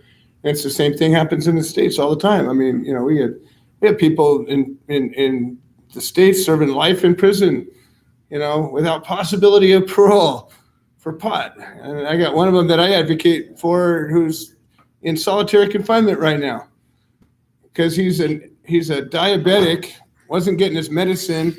And some of us on the outside were saying, hey, that's not cool. A guard comes up, knocks him down, beats him up, and he complained about it. Now he's in the hole. This is a guy who was accused of cannabis crimes. They were conspiracy charges. This guy was the guy who fixed people's trucks. He didn't even have the pot. And he's serving life, and everybody else in this case is free. And people that do violent crimes get less time and don't even face a life sentence. What is his name? Craig Cecil. And that's just one of many. He's one guy he's a personal friend of mine, and he's locked up for life in prison right now for pot in the United States. You know, and I just think to myself, and there's not a giant outrage. We have a community. We have a community that cares. We have hundreds of people, maybe thousands of people that care. But there's millions. You know, we got 300 and some million people over on our side. You guys got a bunch too. And it's like, those numbers aren't there. And then I look at what happened in Hong Kong, and, you know, hundreds of thousands of people. And I'm hearing stories about what was behind it, what funded it, but who cares? There were still hundreds of thousands of people that were out there, and they made a change happen against a tyrannical government, against an oppressive iron fist that was like, crap, we're on the world stage here. This is really ugly, and it's getting uglier by the second. And it came all the way to, we're going to start to stomp these people, and they started turning the hoses on, and then finally folded. And these people, these hundreds of thousands of people for months got out there, and they stayed out there. And they didn't riot and trash the place. They stood their ground. They had a message. They had a strong message, a united front. And regardless of what was behind it, pushing them to do it, they did it. And they're getting what they wanted. I just can't help but wonder what it would be like if even a little bit of us were to get out there with a big message. And I mean, that doesn't diminish my respect for these people that are standing up. I was these people, 9 years ago. And I said the whole time they were going after me, this isn't about me. Don't worry about me. Hopefully we're going to just keep pushing it forward a little bit. It just takes enough of us. Keep pushing on it. And that right case will hit the right spot. It might be mine, it might not, doesn't matter. There will be another guy behind me and another guy behind him. And we just keep going, standing up when they push, we push back a little bit. And I just can't help but wonder, what it would be like. What's it going to take? I'm sitting here thinking, how do I learn from Hong Kong? It just happened. It's still happening. It's not done. Thinking to myself, what can we get from that? How can we figure out how to motivate people to care? That's part of why I'm here. Actually, I'm here on a total vacation, and these guys have been amazing. But with this specific meeting in mind was part of this vacation. And it's a part of why I'm here. I've traveled 2,000 miles to be here, and part of it was to meet you. I mean, this was part of our plan, was for me to get to spend a moment with my brother. Yes, absolutely. Thank you, God. Absolutely. And that's it. We come together. We're brothers in arms, and we're all part of this same story. We're very honored to admit. Yeah, this is a big story that we're all just a little part of this tapestry. I'm sorry that our governments do this to us. It's wrong, very wrong. Yeah, we in jail for the plan. That's the innocent. The marijuana is nothing wrong to the human. Exactly. It never hurt anybody ever. Yeah, it's like the only time it ever hurts anybody is when we screw it up really bad. And then maybe we can. And I don't even smoke cannabis, and I still fight for it. Yes, exactly. And that's why I say it's not even about the plant as much as we want it to be all about the plant. It's about freedom. It goes deeper. The plant's a symptom, the plant's the thing that we can see. Okay, so we should have the program for the next generation. Yes, right? That's what all this is about. we should tell them it's the marijuana is it the best for human right now. Exactly. So we should teach our children how to protect them. Absolutely. That's the medicine. It's like that. Absolutely. I want to show you a picture. Here, honey, give me my camera. Is this my camera? I want to show you a picture here. This is a picture. What happened to my phone? Oh, you turned it off. Okay. I have a picture of my granddaughter. When I was in trial, my granddaughter was 4 years old. This little girl, just curly, beautiful, beautiful child, right? This innocent, perfect child. And she's holding a sign, and it said, "Don't arrest my grandpa. I'm grandpa." And here, I want to show you. This is my granddaughter. Yeah. She was carrying it. Here, I'll pass this around. This is what was happening out in front of the court while they were I was in an 18-day trial. I was in a month-long trial. You know, they do trials like that for people that do really bad stuff. They spend a month of taxpayers' dollars holding up that courtroom, the judge, the bailiffs, all the prosecutors, and everything, millions of dollars they spent. And for what?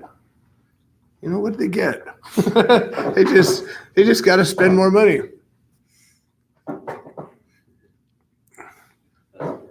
It's perfect. It's perfect. And that's what this is about.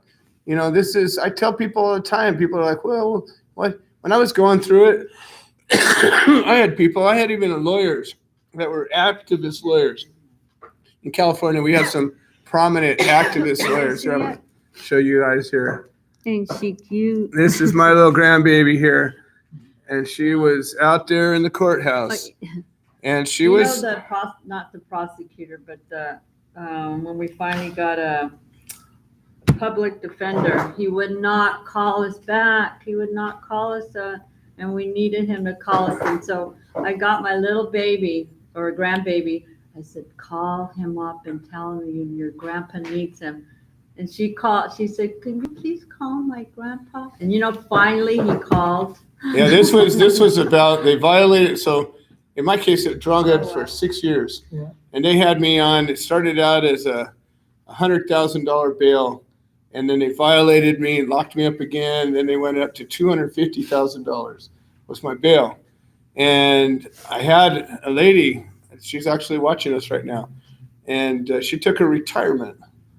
Yeah. Was that Kathy Z? Kathy Z, Oh, she was here. I think she's still here. Anyways, yeah, retirement. Who does it? A lady that I didn't even know. Didn't know her at all. She came to my court hearing, his court hearing, our court hearing, and they put a $250,000 bail. Who in the hell? Well, yeah, how what are you am I gonna going to get him I out? don't have any money, you Well, know. she came back and she says, I know this man will fight for my medicine. I need someone to fight for me because she's very sick. Yeah. And she put up her retirement fund twice. Yeah, Who she didn't does get that back. Yeah. Oh. Yeah, My so- family, Yeah, they yeah. say, Everybody you we must have knew. did something wrong. I'm like, no, but that's who my But- family is. Yeah. But see, that's what tells you this isn't about any one of us. You know, it's bigger than that. This is about my grandkids. It's about my great grandkids. Haven't even been born yet. You know, that's what this is about. And if we can make this okay, now that's the key. It just has to be made okay. You know, it has to be part of our normal existence. And then all of a sudden we won't be so sick. You know, you look at the history of people and all of a sudden now in the last 10 years, everybody's getting weird sick.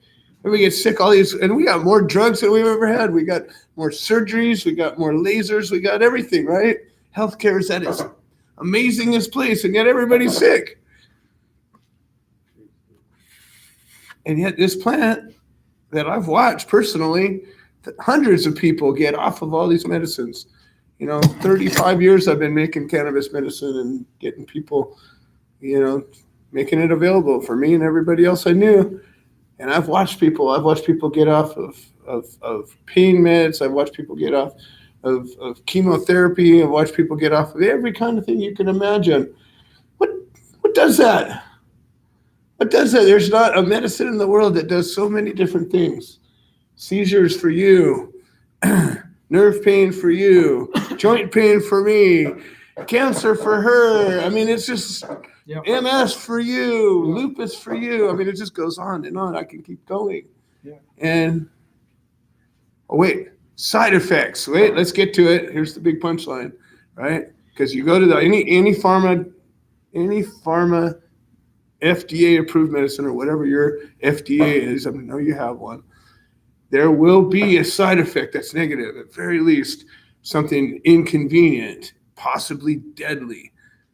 every single one has what they call an LD50, a lethal dose at which 50% of the people will friggin' die. Okay, every single one has that, except, drum roll please, cannabis, no LD50. Toxic side effects, maybe hunger and a general feeling of well-being. Ooh, boy, I don't know. We better stop it. We better stop it. So why aren't we just flipped out? Why isn't our brain spinning? Why aren't we going 1,500 miles away to go? Maybe they'll listen.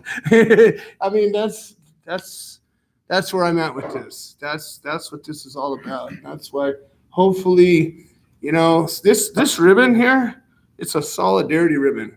That's what its message is solidarity. Solidarity is about we see things together. We're together. That's what solidarity is. It's we're together. We stand together. We don't have to agree 100% letter to letter what each other thinks, whatever. That's free will, but we stand together for some common goals and some common values, and that this medicine is good. That's pretty simple common value, right? Yeah, We stand together. Yeah, the marijuana is the best medicine we can tell to anybody. This kind of medicine it can help. The human at the 0 8 until whatever age. It doesn't against your age. This kind of medicine, this is the best medicine in the world. It's right? true. Yeah, this is the women pregnant, they can have the cannabis oil, very good for baby. Yeah. Right? Yeah. And yet that's their thing. What about the children? Yes. Check out breast milk, cannabinoids. And then and the old people, old age, they need the cannabis oil too. They don't need to have the smoke, but they need cannabis oil to balance the system. Right? Absolutely. Yeah. At least it's 100 time away of you see the omega 3 oil, the cannabis is way better than that. Even all the natural supplements, be a crazy biohacker. The human body really need the take cannabis on the other side. Of course. That's it. It'll beat them all. Yeah, that's why we need the medical marijuana. That's it. We don't need the recreational marijuana. I say we take it one step further. I mean, the medical. Not the different way, because the medical is to take care of health. That means take care of health. That's the medical. So that's why we need the doctor need to know about the marijuana more. I think part of the problem is because we've isolated it so much that medical science has not even acknowledged it for the last 50 years. I mean, because of the patient, they get sick, they come to doctor. Right. And doctor, they know what kind of sick the patient, so the doctor can refer it to needs to come back to medical school. Yeah, it's like that. It needs to be part of the medical training. Yeah, So like that. So the like it used to be. It used to be before all this prohibition It's stuff. going to be. The I need only the problem medicals, is it's yeah. going to be the curriculum for it being written by folks who have an interest in financial. All the wrong people, knowledge of yeah. medicine, so All the wrong people. that's- Well, here I've got a little interesting twist I want to throw into the mix. So, as I'm talking about, obviously I'm representing the Human Solution. We have our Manitoba chapter represented here, and the Human Solution is a civil rights group. We're a human rights group that happens to champion the end of prohibition. That we believe just straight across the board, no one should ever go to jail for a plant, and that isn't about any detail. It's a simple statement of fact. There shouldn't be any place in society where possessing, cultivating, or transporting, selling, consuming manufacturing, whatever, all the things you can think of by itself should be a crime. If you're stealing somebody's pot, okay, well, stealing's a crime. If you're doing something to cause harm to somebody, well, then that thing itself is the crime. It doesn't have anything to do with the plant. But the plant itself, any of those things, we believe that there's not any reason why that should be a crime that puts you in jail. Maybe there's some code violation because you're doing it in a place you're not supposed to do it for whatever reason. You're not supposed to grow cabbages there either. I mean, there's maybe some crazy place that the crazy person can go, well, what about? Okay, great. But let's just keep common sense into this. So that's what we're about. We're about fixing that problem. That's the core problem, is that what the hell are we putting people in jail over this plant at all, ever? And so when you think about the fix ends up becoming a liberty fix. It becomes, well, society just has to readjust itself so where that's no longer a criminal thing. And it can be done easily. It can be done by repealing laws. It can be done simply by people participating in their government and getting called to jury duty and doing the right thing. So I'm going to get into this momentarily because we just went through a sister group. It's called FIJA, the Fully Informed Jury Association, and they do what they call a Jury Rights Day every September 7th, I think it is. And so the whole purpose of that is to bring awareness to people's rights as a juror. And this is another thing, we're all about peaceful protest. We're all about standing your ground. We're all about doing the right thing. One of the right things that you can do is get picked on a jury and shut the hell up. Don't talk. Just sit there and get yourself selected on that jury and go into that jury knowing that that judge is going to give you instructions. That judge is going to tell you, I am the judge. I am the law. You will do what I say. You agreed to do what I say when you came in here. And I'm going to give you instructions that if this happened, then you must do that. That's what the judge will do. He does it every time. He does it in Great Britain. He does it in Australia. He does it here in Canada. Does it in the States. Any place that uses the Magna Carta-based legal system has that similar thing. Most jurors, when the judge says, well, if you see this, then you must do this, they say, okay, I saw that, so I must do this. But the truth is this, and this is the truth that's been clarified over and over again, and it stands in every free court system, is that every single juror, when you get seated in that jury, you have the right, not just the right, but the obligation to judge the law as well as the evidence brought before you, and you have the right to apply your judgment to that law, which means if you see a law that's unfair, unjust, immoral, that you have a right and an obligation to say, no, that's not guilty, and that's the right thing for you to do, and that judge can't stop you. 20 years ago or however long ago, it was illegal to be gay. People got locked up for being gay. And guess what? A juror, if he saw that law, the right thing to do would be obviously, well, you're not guilty because that's a bad law. And we could go on and on throughout the civil rights problems. This is just like that. And I say to you, whoever's watching, whoever's here, whoever's listening, if you ever find yourself in a jury and you hear any law that's about possessing, cultivating, manufacturing, selling, transporting, whatever, pot, and you see a person who's potentially going to go to jail, there's really only one right answer. Not guilty. And that's it. And you have a right to do that. And the judge can't stop you. And they can't punish you, and they can't lock you up, and they can't do anything to you. And if you, one person says not guilty, that person doesn't get locked up. He can't be locked up if one of us, just one of us, every time says not guilty. That's another way that we can make a difference out there. And that's this whole jury rights presentation is about that. So to wrap up these points, if you find yourself in a situation where the law enforcement comes in after you and you're doing something that you see as a reasonable and good thing, like growing a plant, growing 20 plants, 50 plants, 2,000 plants, 7 million plants. I don't care. You're growing plants. And those plants are good and beneficial and medicinal. I don't care if they're mushrooms, and I don't care if they're cannabis plants. I don't care if they're opium pods. I don't care. They're plants. Them by themselves are not going to hurt anybody or anything anyway. They can't do it. And if you find yourself incarcerated, you find yourself being charged with crimes, I hope you have the wherewithal and the fortitude, the courage to stand up and say, you know what? Not guilty. Your Honor, be polite if you can. If not, I don't care. But not guilty. You're not guilty. Why would you say I'm guilty? Because you didn't commit a crime.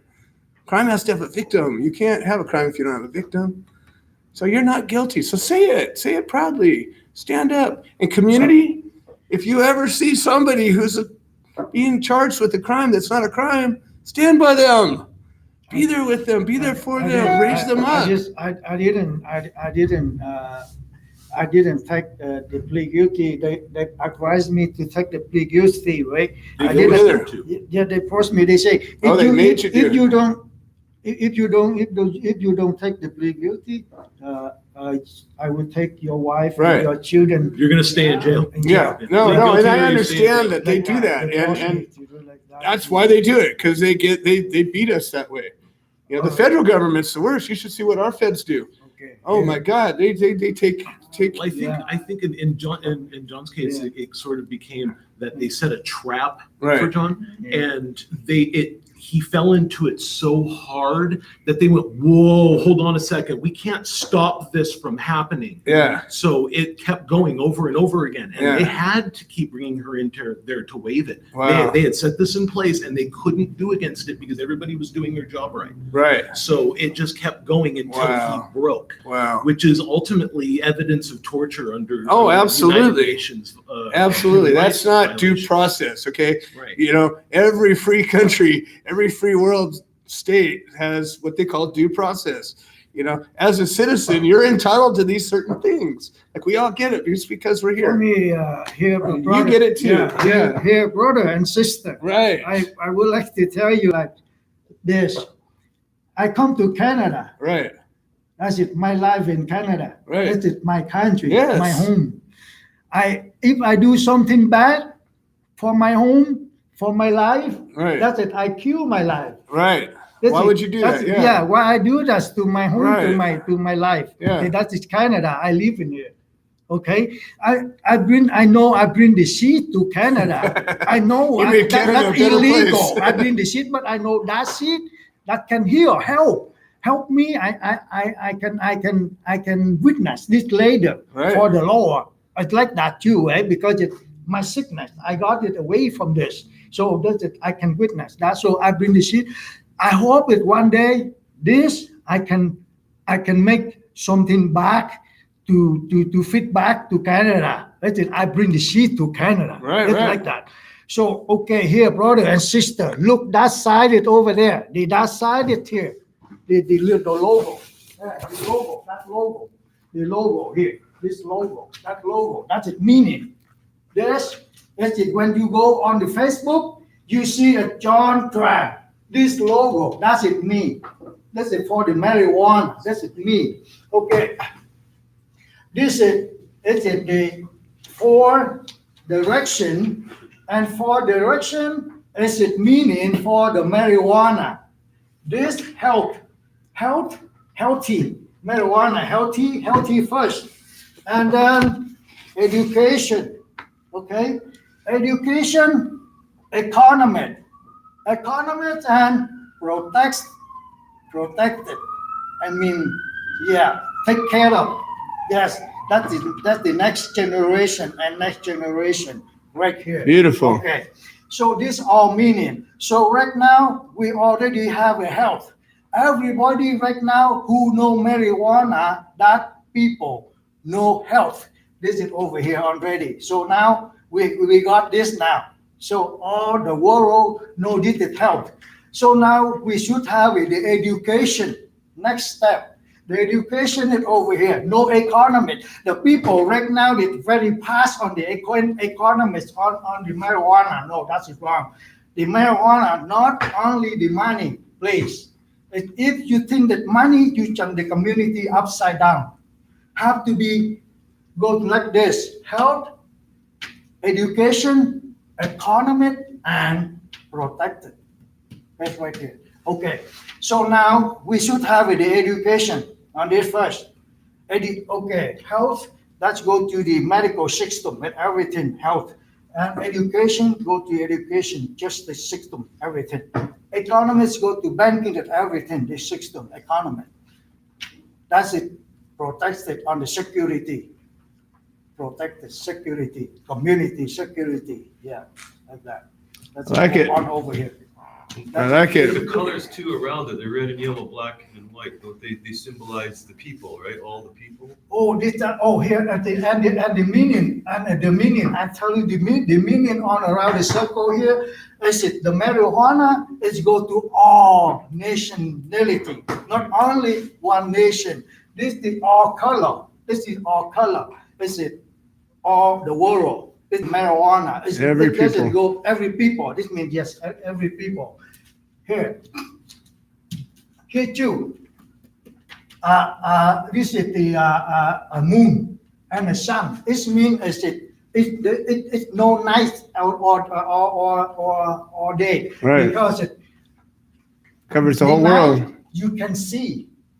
Day you can see what you can't see too, because you cannot look through, right? Okay, so this it means so all around the world, as you go all around the world, is no dark, no light, Right. everywhere around the world. It's like that's why you go, you like over here, night, over there, light, Right. over there, night, over here, light, Right. like that. So this it means is for the man and woman too. That's it.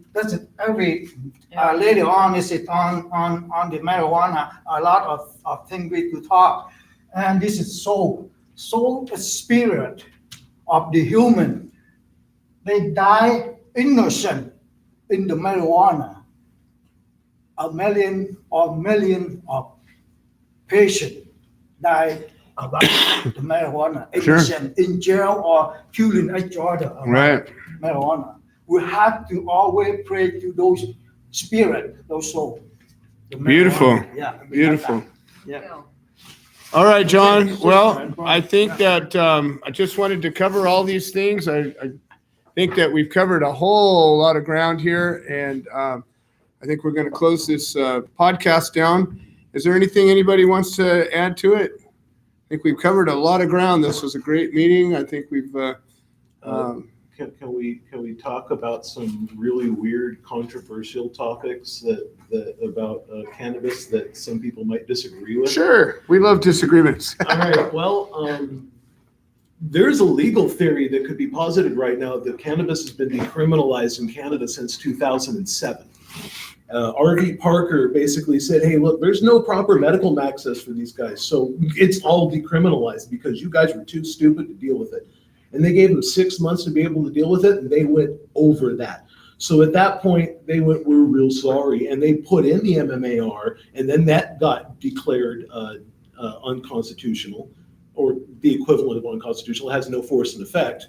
And then the MMPR afterwards was found no force of effect. So they can legislate to be able to create the Cannabis Act, and that's valid. But that means that basically everybody between 2007 and 2018, when it got legalized and took effect, actually has a legal claim to say, up yours, this is actually decriminalized. So did anybody do that? We've made cases and just magically they go away and we don't know why. Whenever we put that in the thing. Because it seems like that would have been a better answer. Well, they don't want that made public. That seems like a really much better answer. I mean, like, Right. kind of solves a lot of those problems, We've had really. 4 or 5 of those cases. It's like a that have repeal actually thing. happened. Yeah, we're kind of big on that. Right. And I think on that side, because I want to keep Justin Trudeau in really good honor. The man, he's charming and he's beautiful and he has really nice socks. So you know what? We want to make that guy. I think that he's putting all these crazy friggin' laws on us right now because he wants us to say, hey, screw the conservatives. This isn't the marijuana we wanted. This is somebody else's marijuana. This is what the squares wanted. The guys that are now learning about marijuana for the first time, if you want to YouTube, like grandma tries weed for the first time, that's what they're going to be. That's Canada in a goddamn nutshell right now. So we're basically at a point where, in order to take this back, we gotta sue, and I think Trudeau wants us to. Okay. I really think Trudeau is saying, you know what, screw you guys, just fight for it. You guys have already proven you guys can fight for it. Mark Embry went to jail over and over again for months and then live blogged it before anybody was blogging. Right. And he was starting Pot TV before anybody was doing that. We are the pioneers of marijuana, Totally. of marijuana research and everything. So basically, Trudeau wants us to sue. He wants us to just blow it all up, and he has faith in us that we're going to. He's just waiting for somebody to pull the trigger. Well, it sounds like we need to organize this a bit. It sounds like somebody, I mean, it sounds like you got these people, this guy on the East Coast and this mushroom challenge. It seems like there's, I mean, I don't know if psilocybin has anything to do with what the decriminalized act that you guys have already passed. I don't know if the two have anything to do with each other. It doesn't sound like they do. No. Other than the fact that psilocybin mushrooms Similar enough. are going to follow through the paths that the roots of the cannabis plant have already made. Makes sense. I mean, yeah, it definitely seems like that would be the next logical step. And, it's happening in places in the States. And it's, it's again, it's the next, nobody's ever died from mushrooms either. It's not those ones. It's a great benefit. Yeah. Like people are. Well, they haven't even begun to explore it. It's just like, a few pioneers have found some stuff out, but there's no good medical studies yet that are, because why? Oh yeah, we can't study that stuff. So I don't know how controversial that is. I guess there's probably people that disagree with that. But I think he was talking in a way that a lot of people would argue that his stance on it is incorrect, in that the government. he's just being a government douche. He's not. And the government brought in a new program, and that nullifies the order of the court in 2007, and so therefore his claim would be nullified. I wouldn't agree with that claim. I would agree. I would agree with Jason. All I know is that, man, they keep dropping the charges. That's all I know. Well, and that's, again, if it becomes like, I don't know. I mean, there's got to be a way to organize. In the States, the cannabis community is a disaster. It's 10,000 retarded. Sorry for using that word, but they're retarded in the true sense of the word. They're way backwards. They're slowed down. It's a boomer word. They're dysfunctional. They're broken. Their own egos are keeping them from working together, and so that's what I'm up against. And trying to organize people in the States, to even groups of people that supposedly agree with each other. And I'm wondering, I mean, I don't know what is it different here in Canada? Are there more people that? The biggest issue that I see is that we all ask for cannabis to be legalized or decriminalized, or even to repeal prohibition and all of this, and ultimately what we wanted is not what we were asking for, and what it amounts to, what we asked for, and we've got exactly what we asked for. I don't think we should make any mistake about that we didn't ask to have cannabis be free. Right. We asked for it to be controlled. Right. And that's why every law that passes in America, I say the same thing. What are you thinking? Why would you ask for that? California was the worst. We asked for the worst law ever. And there were people that I know and respect that stood up and fought against it. And I didn't take on a political battle because that wasn't what I do, but clearly I made my opinion known. And it passed overwhelming because all the money was behind the regulation law, and the free law, the Jack Hare initiative or whatever, these various different repeal acts that there's never money behind them, and the people don't get it. And I have to think this, and unfortunately, I think it's across the board. most people are not that aware, and they don't understand these differences we're talking about. And they hear the word legal, and in their mind, it's just going to be okay. They can just have it. I don't think most people, especially I think most people that vote, I don't think really get what it is that they were voting for. I think they're sold a bill of goods that's really kind of broad brush and glittery and shiny lights, and it'll be legal. And that's kind of that's as far as they think it out. And I think there's not enough people out there, saying, but wait, it's not what you think. It's a cookbook. It's not what you think. And I was watching the counter movement, in California when it was all going on. It was just a few people that ended up having really good voices, but they were fringe, even in their own community, and they were kind of outcast. And they had their little group of people that were up there, but it was like the old cartoon with the dude standing in the freeway going, "The end is coming." It was, we know, someday, somewhere, somehow, but probably not tomorrow. And that's kind of, they got patted on the head and said, well, we're going to be all right. And here we are. So I hope you're right. I mean, I think if this guy's smart enough to say, hey, he's rooting for his own team, if that's the case, and I hope it is, I hope your team stands up and does it, shows up to work and gets it done. I don't know. Is there any way we can publicize or organize or make aware? Is that with all laws, as always it is, it's extraordinarily more expensive to try and challenge the law. Right. That's why you just sue. You just gotta gotta sue. All you gotta do is just make sure that you can set up a class proceeding. It's not rocket surgery to set up a class proceeding. It's like writing an essay in high school to write a class proceeding. And it costs usually, if Canadians have ever, at least in Manitoba, it costs $700 to do a class proceeding. If any of you want to get together, go find yourself a commissioner of oaths.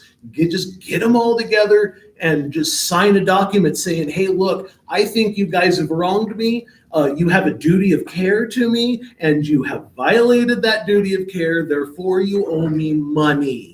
Now give us the money or change the damn laws. And then they go, okay, we'll change the laws. And suddenly things start moving. Hey, I got an idea. What if we were to have somebody really sort of do a tutorial? Make it simple, make it clear, make it, I don't know my ass from a hole in the ground. What do? I want to help. Make it easy for me to do that. And maybe I have $700, but I don't know what to do, and make it easy for me. Or maybe I know a lawyer or whatever it takes that might help us out easily. Make it easy for me. Maybe we could do that. Maybe I could help. Maybe we could take the human solution, as we're an educational and civil rights organization. This is sort of something we could get behind. I don't see any reason why not. We could create, maybe just shoot a video, make a tutorial, and make it available and get it out there. And if you're a Canadian, read the Notary Act. And then while you're reading the Notary Act, think, hey, maybe I should be a notary. And then it doesn't cost much to become a notary, like a couple $100, or become a commissioner of oaths. Because then at that point, then all of your friends can then sign documents, and then they get their rubber stamp of approval that they're looking for. It only works inside the province of Manitoba for a commissioner of oaths, but that's why if you get a notary, then you can. Well, we're here in the province of Manitoba, so it seems reasonable that we should talk about those things. Right. So there have been times where there will be blowback. We attempted something similar against Mayor Sam Cates back in 2015, and they resorted to downright zersetzung. Go Google that phrase to stop that from happening. You will see interesting blowback when you do so. So make sure that you are strong enough to stand up for that. And that's that lesson that we keep saying. I mean, this peaceful protest, nonviolent.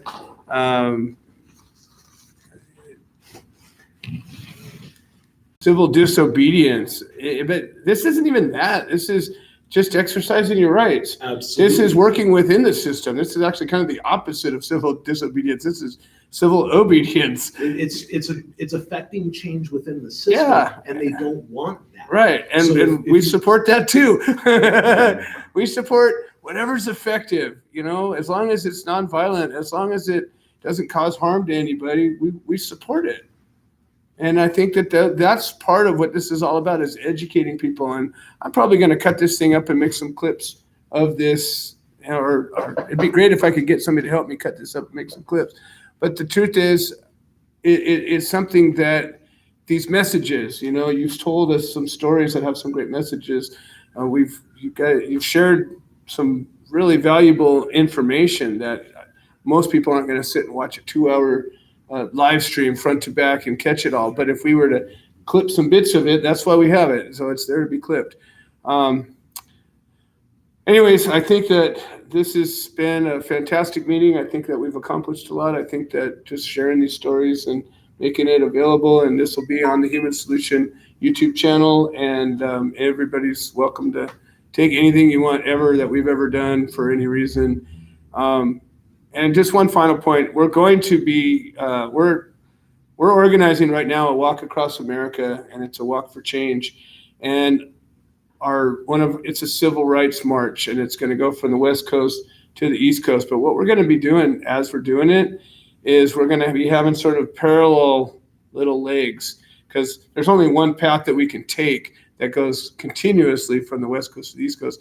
You can't be everywhere in that. However, if I get a group of people that's over here while we're over here, and they say, well, I got 50 people, we'd like to join your march. Well, great, join the march. March parallel with us for a period of time. We're going to be having a lot of media coverage involved. We're going to have a lot of groups that are participating in it. We're about to launch our first press release within the next week or two, announcing it. It's going to go from June of next year to September of next year. And it's right in line with our election cycle. So we're going to be gathering candidates all along the way, and we're going to have these press conferences and let these motherfuckers get a chance to say what they really think about this stuff. And we're going to be bringing together, this isn't going to be one of these CNN softball conferences. This is going to be some people, thousands of people standing here to want to know. So what do you think about this? What about, the criminal justice reform that's so needed? What about, why are we spending all this money locking up people for drug crimes? We still got homelessness, right? Still got potholes, still got smog, still got, all kinds of other bitter problems we could solve. Why are we doing this? And we're going to give them a chance to announce their candidacy, talk about their platform, and then we're going to hit them with, well, what do you think about that? Because it affects everybody. There's not a place in North America that this doesn't affect. And we're going to give these people an opportunity to speak while we're marching and letting our demands known. So we're going to be sharing this press release as this is coming, and we're going to be looking for groups of people that are willing to, march a few miles, 5 miles, whatever, some piece along, in the same kind of parallel as we're doing, and we're going to connect it to this march. And, what we're doing is we're connecting it to regional specific issues. This is a civil rights march. This is a liberty march. This is about our choice. Think about this one. This is where we think get really crazy, right? A woman has a right to choose an incredibly powerful choice that literally will cause something that is technically alive to not be alive. And pretty much all of free society says, yes, that woman absolutely has that right to choose that because it's her body. And it's a given in most places. And yet, that same woman does not have a right to take a plant that grows on the side of the road, grows whether we're here or not, grows easily, has never harmed anybody, and she doesn't have a right to put that plant inside her body. She doesn't have that right. How does that work? There's no logic. There's no sense. So this is going to be a march for common sense. a march for liberty, a march for our rights, a march for our choice. And we're going to be focusing on cannabis prohibition because it's a ridiculous example of that. But that's what's happening. We're in the initial stages of planning it, but we've been going at it for about 2 months now, and we've got committees already established, and we're setting our route, and we're getting sponsorship already, and we're about to launch our first press release, like I said, in the next week or two. So keep your eyes open for that, and I would love it. Anybody that you can think of that might want to participate in any way, shape, or form, there's going to be a lot of opportunity. I believe if I can get the same people that have the same kind of passion for this as I do, just saying, that this can be a defining moment in human history. I think if we do this right, I really do. Think about this. What could it be? It could be anything. It could be tens of thousands of people marching. Why not? Look at Hong Kong. Look at what just happened. What if we were to take and catapult off of that? What if we were to bring awareness, to bring a little excitement, bring a little bit of that passion that gets people moving? I think we can do it. I really do. So I'm just saying, I'm putting it out there. I would welcome anybody to participate. I'm going to be marching along. I'm not doing the entire march from front to back, but I'll be joining it along the way and marching in every major place that we're at. So it's I think going to be a big deal. So love to have you guys join us from here and in a way that we could represent, and it'll be a place for us to get our message, whatever it is that affects us directly. It's the same message. It's all about the same civil rights. It's all about the same personal freedom. It's all about the same thing. All right. On that note, I think we're going to wrap it up. I appreciate everybody being here. My battery's low, and we're going to call it a wrap. Excellent. We ran a whole battery.